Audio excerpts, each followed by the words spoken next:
Need of research and development. Research and development की आवश्यकता क्यों होती है? हमारे सिलेबस में बायोटेक्नोलॉजी में दिया गया है, need of R and D करके दिया गया है। तो इस टॉपिक को समझ लेते हैं। Need of R and D, अनुसंधान और विकास आर एंड डी किसी भी राष्ट्र, संगठन या उद्योग की प्रगति, नवाचार के लिए अत्यंत आवश्यक है। इसके माध्यम से नई तकनीकों, उत्पादों, सेवाओं और समाधान का सृजन होता है, जो समाज, अर्थव्यवस्था और विज्ञान को आगे बढ़ाते हैं।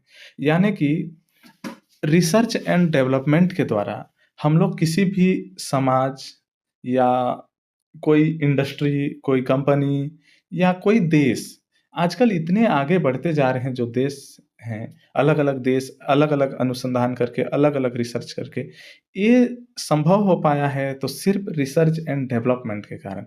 पहले रिसर्च करो, खोज करो, फिर उसका डेवलपमेंट करो। इसी तरीके से ही सारे देश आगे उन्नति की राह में आगे बढ़ते हैं।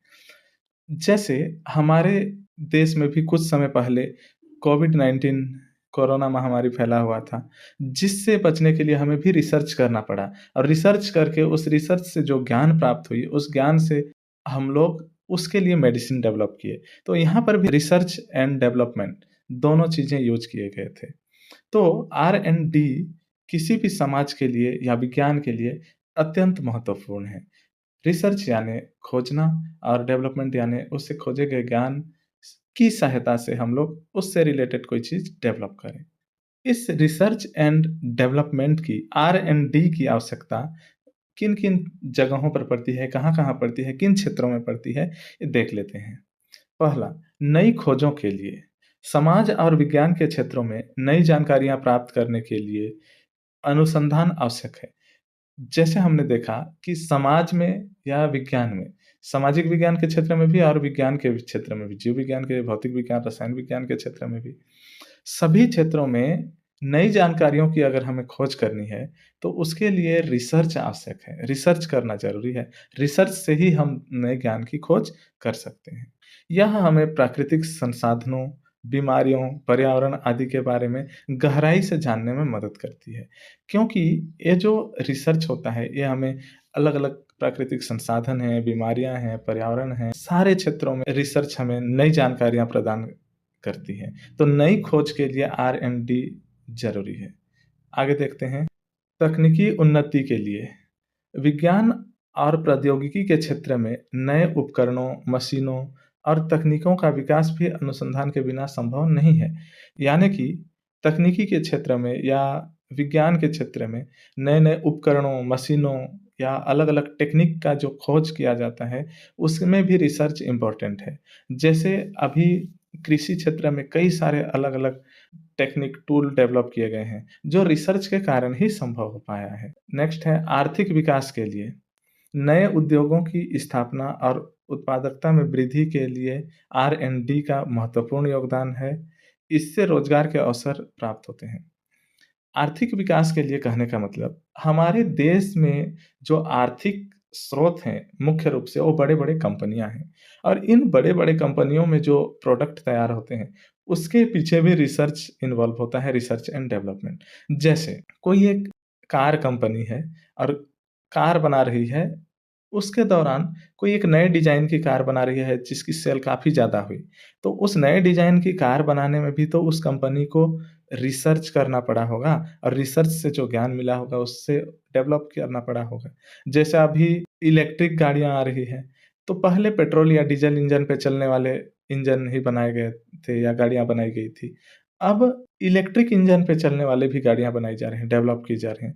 तो धीरे-धीरे ये जो नए इनोवेशन हो रहे हैं, उनमें तो रिसर्च और डेवलपमेंट है ही और इन्हीं के कारण बड़े-बड़े इंडस्ट्री जो रिसर्च डेवलपमेंट करके नए-नए प्रोडक्ट बना रहे हैं, नए-नए उद्योग स्थापित कर रहे हैं, जिसके कारण देश की आर्थिक स्थिति भी मजबूत हो रही है। और साथ में जो नॉर्मल लोग हैं, उनके लिए भी रोज़गार के अवसर प्राप्त हो रहे हैं।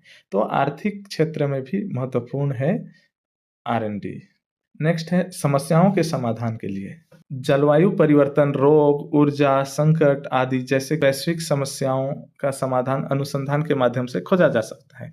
जैसे इसका एग्ज़ाम्पल मैंने दिया कि कोरोना वायरस जो आया था, कोविड-19, उससे निपटने के लिए हमें रिसर्च करना पड़ा, हमारे देश के साइंटिस्टों को रिसर्च करना पड़ा और रिसर्च करके उसके लिए वैक्सीन की खोज की गई और वैक्सीन डेवलप किया गया। तो रोग में हो या कोई ऊर्जा का संसाधन हो, जैसे हमारे पास कोयला है, ऊर्जा का संसाधन, पानी है, हवा है, तो इससे और कोई ऊर्जा के संसाधन हो सकते हैं। जैसे गाड़ियों में पेट्रोल, डीज़ल है, तो उसको एथेनॉल से चलाने का कोशिश किया जा रहा है, तो बायोडीज़ल बनाने का कोशिश किया जा रहा है। तो बायोडीज़ल बनाने के पीछे भी तो रिसर्च एंड डेवलपमेंट की आवश्यकता होगी। पहले रिसर्च करेंगे, कैसे चल सकती है इंजन, फिर उसको डेवलप करेंगे इंजन को। तो ऐसे जलवायु परिवर्तन के बारे में हो, रोग, ऊर्जा, वैश्विक समस्याएँ कोई भी हो, उनके बारे में हमें समाधान मिलती है अनुसंधान से और अनुसंधान करके हम ज्ञान प्राप्त करते हैं, उससे उसका समाधान डेवलप करते हैं। तो आर-एन-डी इसमें भी महत्वपूर्ण है। शिक्षा और ज्ञानवर्धन के लिए अनुसंधान विद्यार्थियों और वैज्ञानिकों के ज्ञान को बढ़ाता है और उन्हें नवीन सोच के लिए प्रेरित करता है। जब तक रिसर्च नहीं करेंगे, हमें नया चीज़ की जानकारी मिलेगी नहीं, तो हमारे ज्ञान भंडार में बढ़ोतरी नहीं होगा। तो ये जो अनुसंधान है, रिसर्च है, ये विद्यार्थियों चाहे साइंटिस्ट उनके ज्ञान को बढ़ाता है। नेक्स्ट है प्रतिस्पर्धा में बने रहने के लिए। वैश्विक स्तर पर प्रतिस्पर्धी बने रहने के लिए कंपनियों और देशों को निरंतर नवाचार करते रहना होता है, जो अनुसंधान के बिना संभव नहीं है। एक देश दूसरे देश से प्रतिस्पर्धा में लगे रहते हैं। जैसे चीन ने कुछ नया खोज कर दिया, तो इंडिया ने कभी नया खोज किया, तो अमेरिका ने नया खोज किया। ऐसे नए-नए इनोवेशन के पीछे भागते रहते हैं प्रत्येक देश। मान लो अमेरिका परमाणु बम बनाया, भारत नहीं बना पाता, तो भारत काफ़ी पीछे रह जाता अमेरिका से। तो प्रतिस्पर्धा में बने रहने के लिए, जैसे अभी भी टेक्नोलॉजी के मामले में हमारे भारत देश काफ़ी पीछे हैं।